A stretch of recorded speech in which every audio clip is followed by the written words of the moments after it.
It was a gray afternoon in a suburban neighborhood where houses lined the streets with manicured lawns and tidy fences. The kind of neighborhood where people knew each other's names but only shared passing pleasantries. The name Caroline was not unfamiliar here, but neither did it evoke much more than casual acknowledgement. She'd grown up in one of these houses, nestled in a typical middle-class environment, a place where dreams were often tied to conventional success, college, a stable job, perhaps a family. Yet, behind the closed doors of the small two-story house at the end of Elmwood Drive, things were far from ordinary.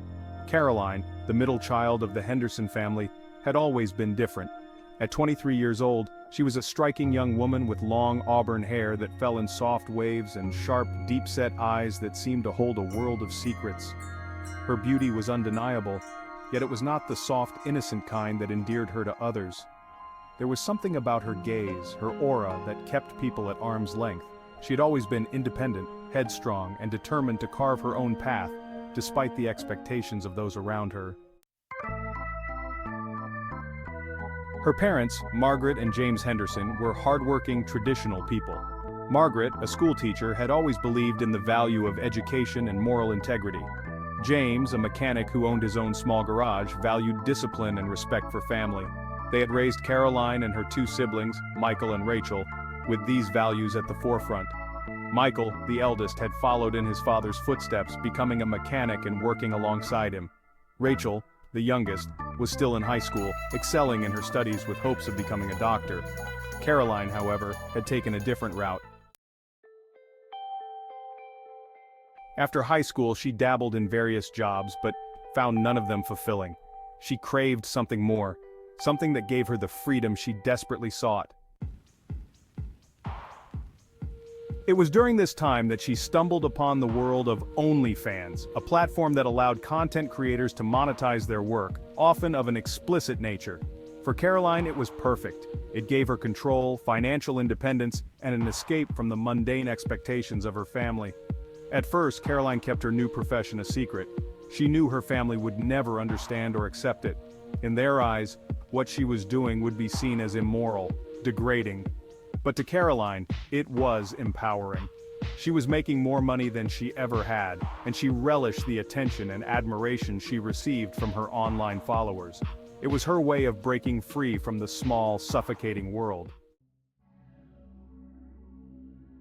she had grown up in. For months, Caroline lived a double life. By day, she was the rebellious daughter who couldn't seem to hold down a job, and by night, she was a rising star on OnlyFans, raking in money and basking in the adoration of strangers. The secrecy thrilled her, but it also weighed heavily on her.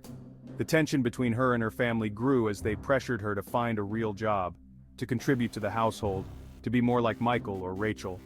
Caroline resented them for it. She resented the way they tried to mold her into something she wasn't. The breaking point came one evening during a family dinner. Margaret, as usual, had started in on Caroline about her lack of direction, her refusal to settle into a respectable career. James, while less vocal, had always been disappointed in her choices, and it showed in his quiet disapproval. Rachel and Michael, though less judgmental, also carried a certain air of superiority, their lives seemingly on the right track. But on that night, something was different. Caroline had grown tired of the constant criticisms, the veiled insults, the way her family looked at her as if she were some kind of failure. She was done with hiding, done with pretending to be someone she wasn't. So, in a moment of defiance, she blurted out the truth. "I'm on OnlyFans," she said, her voice cold and steady, "and I make more money than any of you ever will." The room fell silent for a few seconds. No one spoke, no one moved. Then, like a wave crashing down, the reality of her words hit her family. Margaret's face went pale. You what?" she stammered, her voice shaking with disbelief. "I create content, explicit content, and people pay me for it, a lot of people." James slammed his fist on the table, his face contorted with rage.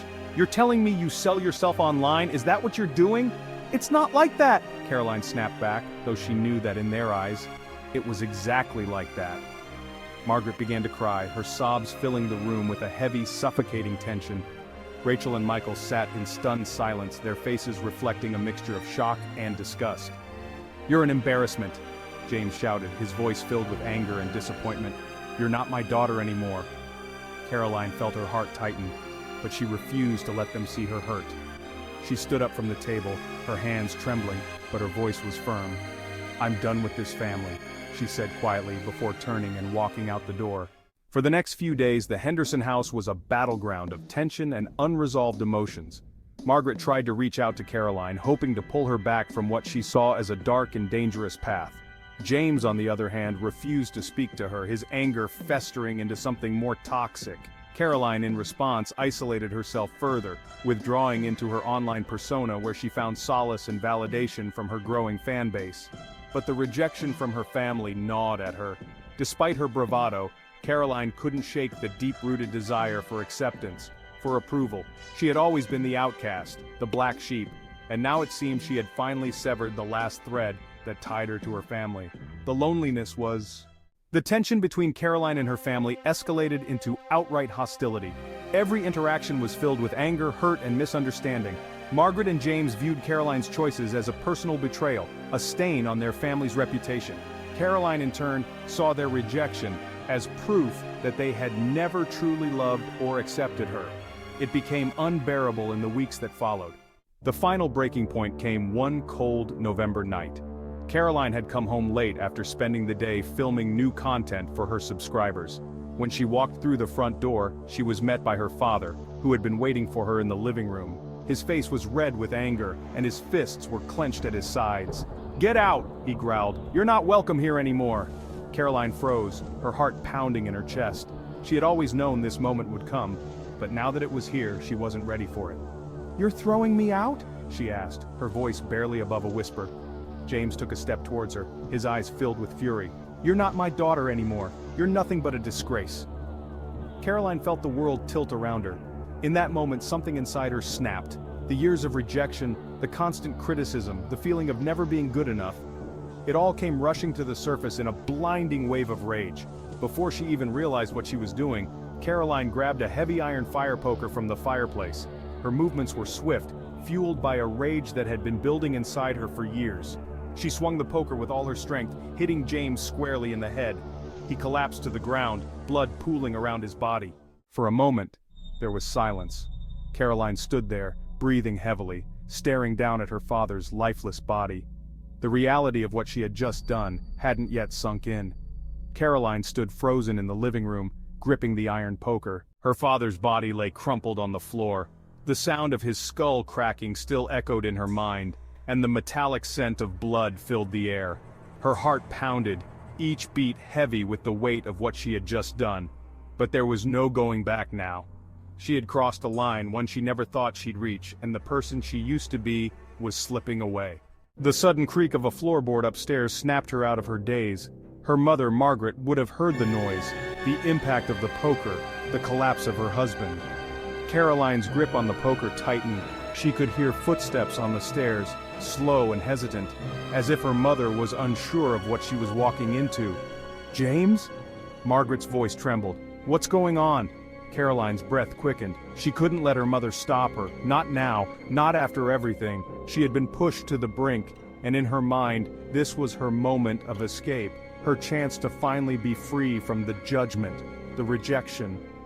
As Margaret reached the bottom of the stairs, her eyes locked on her husband's body lying motionless on the floor. A gasp escaped her lips, and her hands flew to her mouth in horror.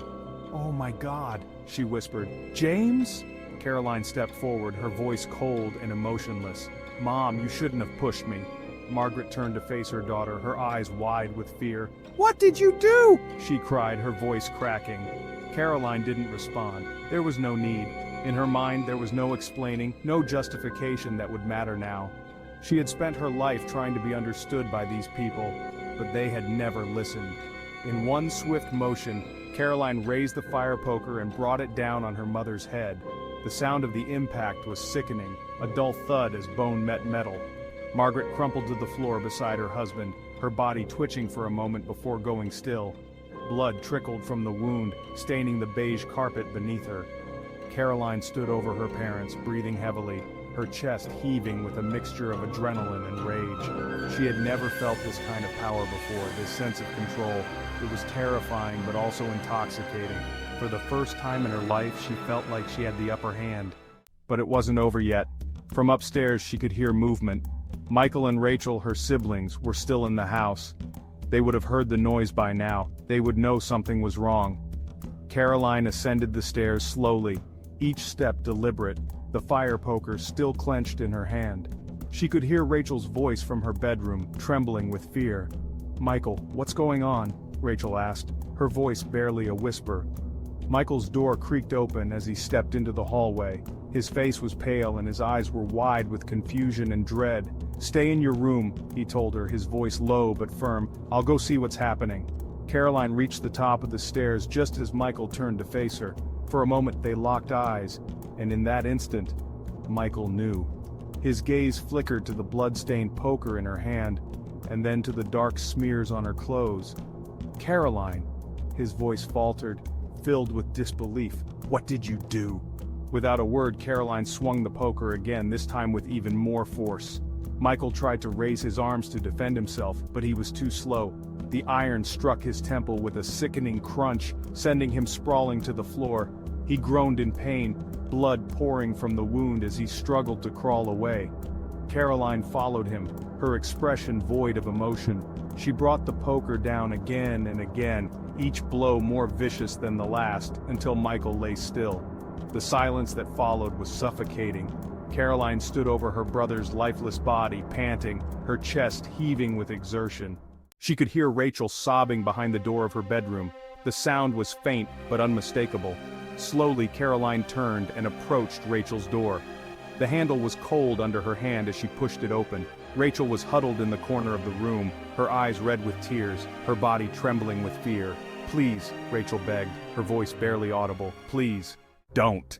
Caroline stepped closer, her grip on the poker tightening. She could feel the last shred of humanity slipping away as she looked at her younger sister. For a brief moment she hesitated. Rachel had always been the innocent one, the one who had never directly hurt her. But in Caroline's mind, they were all part of the same family, the same prison that had suffocated her for years. With a single swift motion, Caroline raised the poker and brought it down on Rachel's head. The girl let out a small cry before crumpling to the floor, her body still as the blood began to pool around her. The house was eerily quiet now. The only sound was Caroline's ragged breathing as she stood amidst the carnage, her family lying dead around her. The realization of what she had done began to creep into her mind, but instead of panic, she felt a strange sense of calm. It was over, the torment, the judgment, the rejection, it was all over, but she knew she couldn't stay there, not with the bodies, not with the blood, she had to. Caroline moved through the house in a daze, gathering her things, her phone, her wallet, a change of clothes. She barely registered what she was doing, her mind numb to the horror of her actions. She slipped out of the house and into the cold November night, her heart racing as she walked down the quiet suburban street. She didn't know where she was going, only that she needed to get as far away as possible. For the next few days, Caroline was on the run. She moved from town to town, staying in cheap motels, using cash to avoid leaving a trail. She watched the news obsessively, waiting for the inevitable report of her family's murders. When it finally came, it was surreal to see her own face on the screen, labeled as a suspect in the brutal killings. But despite her attempts to hide, the police were closing in. It didn't take long for them to track her movements, and on a cold, rainy morning, they found her holed up in a motel on the outskirts of a small town. Caroline didn't resist when they arrested her. In fact, she barely reacted at all. It was as if the gravity of her actions had finally caught up to her, and she was no longer the defiant, angry woman who had murdered her family. Instead, she seemed hollow, detached from reality, as if something inside her had broken. The trial that followed was a media spectacle. Caroline became infamous as the OnlyFans killer, and her story captivated the public. But as the trial unfolded, it became clear that something had changed in Caroline. She no longer seemed to be the confident, rebellious young woman she once was. Instead, she had descended into a state of madness. During the trial, Caroline would often burst into fits of hysterical laughter, her eyes wild and unfocused. She would mumble to herself, her words incoherent and disjointed, as if she were trapped in a world of her own. Making her once sharp, calculating mind had deteriorated, consumed by the weight of what she had. done. Her defense attorney attempted to argue that Caroline had suffered a psychotic break, that the trauma of her family's rejection and the pressure of her secret life had driven her to insanity. But the prosecution painted a different picture, a cold, calculating killer who had murdered her family. In cold blood. In the end, the jury found Caroline guilty of all charges. The judge, while acknowledging her mental state, sentenced her to life in prison without the possibility of parole. There would be no escape for Caroline. Now in the aftermath of the trial, her story faded from the headlines, but the impact of her actions lingered. Her family's home on Elmwood Drive remained abandoned, a grim reminder of the tragedy that had unfolded within its walls. Neighbors would often speak in hushed tones about the murders, about the girl who had seemingly lost her mind and destroyed everything in her path. Caroline spent the rest of her life behind bars, a shadow of the person she once was. The rage that had fueled her actions had long since burned out, leaving behind a hollow, broken shell. In the end, it wasn't just her family that had been destroyed, it was Caroline herself. Her story became a cautionary tale, a dark reminder of what can happen when the ties that bind us are severed beyond repair. Caroline's descent into madness and murder shocked a world that often looks for explanations, for reasons behind such horror. In the end, it wasn't just her family that was shattered, but her own soul. The pressures of rejection, the suffocation of societal and familial expectations, and the hunger for freedom pushed her to the breaking point. The killings didn't just destroy her family, they took her too, consuming her mind and leaving her an empty, unrecognizable figure. Sentenced to life in prison, Caroline's once rebellious spirit was reduced to a hollow existence behind bars, forever haunted by the violence she unleashed. Her story stands as a stark reminder of how deeply the need for acceptance and understanding can drive us, and the devastating consequences when that need turns to darkness. This has been another episode of True Crime Documentary, where we explore the darkest corners of the human mind and the crimes that shock the world.